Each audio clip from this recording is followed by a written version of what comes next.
so on and so forth. So we have been hostage to these borders which were created artificially, which have divided our people. And our view is that these borders we don't need to become impediments to cooperation and working together.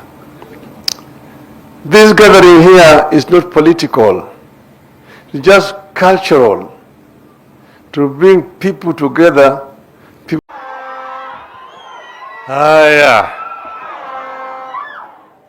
Your Excellency, President William Samoei Ruto, Your Excellency, President Yoweri Kaguta Museveni, governors, distinguished guests, wananchi yote hamjambo, usaureur, umor, will, ushiek, erukamana.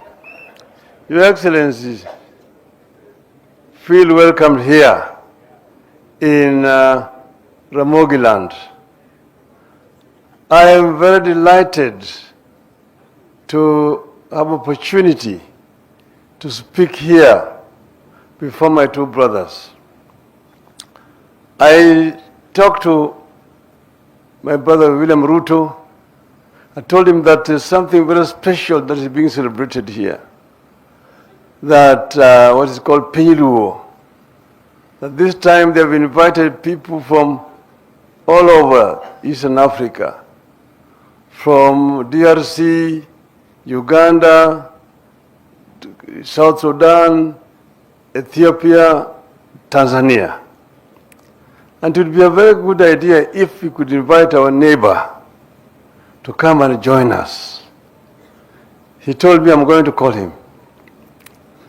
And he called him, and Yoweri agreed to come to be with us here today on the 2nd, just one day after the New Year, when he should be with his families in Uganda.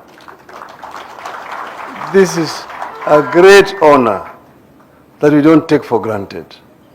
And it also shows a good neighborliness, a neighbor who comes to you at the time of need. So we are happy. We, Kenya and Uganda, we are brothers.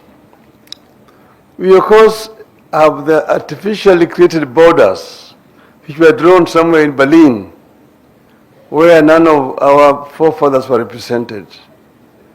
Now we become hostage to these borders, artificial borders. They have divided their people across countries. Here you see you have got the Karamojong there and the Turkana. You've got the Pokot in Kenya and Uganda. You've got the Sebei and the Sabaot. You've got the Bukusu and the Wagishu. You've got the Samia, Kenya, and Samia, Uganda. And then you've got, of course, the Luos here, the Luos in Uganda, and so on and so forth. So we have been hostage to these borders which were created artificially, which have divided our people. And our view is that these borders we don't need to become impediments to cooperation and working together. This gathering here is not political, it's just cultural, to bring people together, people who share common culture. Because Waswahili wanasema ati mwashamila ni mtumwa. So this is how you develop culture. Culture cannot be static. Culture is dynamic and moves as society grows. And we were able here, you have seen when you were here, and we had people from Ethiopia. The representative of the king of the Luo in Ethiopia came here with his team and showed us how they do, what they do, which some of which are different, and what do we share in common together. We have the Padola also speaking here. The Acholi were here. The Alur, and so on, even the Luos of Tanzania. So this is a good reunion, and this is not a reunion of politics. You don't talk politics here. Where you live is your country. When you're in Kenya, you're a Kenyan. When you're in Uganda, you're a Ugandan, and so on and so forth. But this also actually emphasizes the need for African unity, because you have become hostage to the borders which were imposed by the colonialists for a long time. And we really think that it is time now to actualize the dreams of the founding fathers of the African Union. If you look at what was being said at Addis Ababa at that time, everybody was talking about African Union now, most of the people. But then there was those who were saying, no, let us be gradual. There were the gradualists and the ones who wanted it to be immediate. And that's where, for example, Mwalimu Nyerere differed with Kwame Nkrumah. But now, 61 years later, Mwalimu himself came and said that he thinks Nkrumah was right, they were wrong. But we need now to begin to look at how can we unite Africa. One of it is the issue of migration. People moving from one country to another country. Make it easier for people to move. Second one is trade. Inter-African trade is only at 15%. Inter-European trade stands at 70%. Inter-Asian trade stands at 60%. Africa trades more with the external world than with itself. This is something that we need to correct. And then, as Jim has said, let us open our borders so that people can move freely from one side to the other side. This, in my view, will help a lot. We are at the shrine of Ramogi.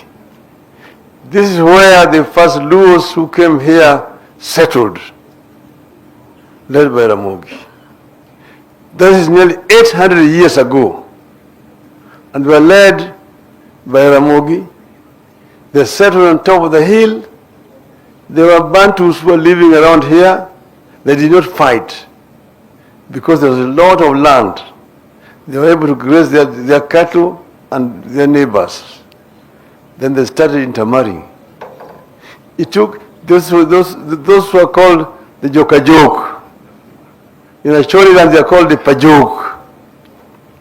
The second group that came 250 years later, the second group, the Jokowing, came from the Padola and came also through the same migration corridor and joined here. Or when he joined, they also came to Ramogi. The third group was 100 years later, came from the Alur. They are called here Jokomolo. There they are called the Paimol, who came here. Then the final group that came are the Wanga group, which also came here. So now the Luo of Kenya are basically a hybrid society from different sections of the Luo here, and they've also intermarried with the Bantus they found here. When they came here, they were tall. If you look at colonial literature, the Nilotic, tall, slender, and dark-skinned. And then they said Bantu, short, brown, stout, thick lips, and round nose. Then now they intermarried. This marriage brought the Luos a little bit down and raised the Bantus also here up. And the Luos also became light-skinned now, not very, very dark like they were when they came here. So it's a hybrid community. And this is very good. Now here, the people here are fishermen, but when they were coming, they were pastoralists. They lost their cattle when they came here through epidemics, fly also, rinderpest. Then they now took to fishing and farming around the lake here. So, Your Excellency, I don't want to make a long speech here. I want to really say that today is a great day for our people here, that you have been able to come and sit with us here today and share with us words and meals here today. So we thank you very much. And now, without much ado, it is now my humble pleasure to invite my brother, William Samoei Ruto, to come and welcome our visitor.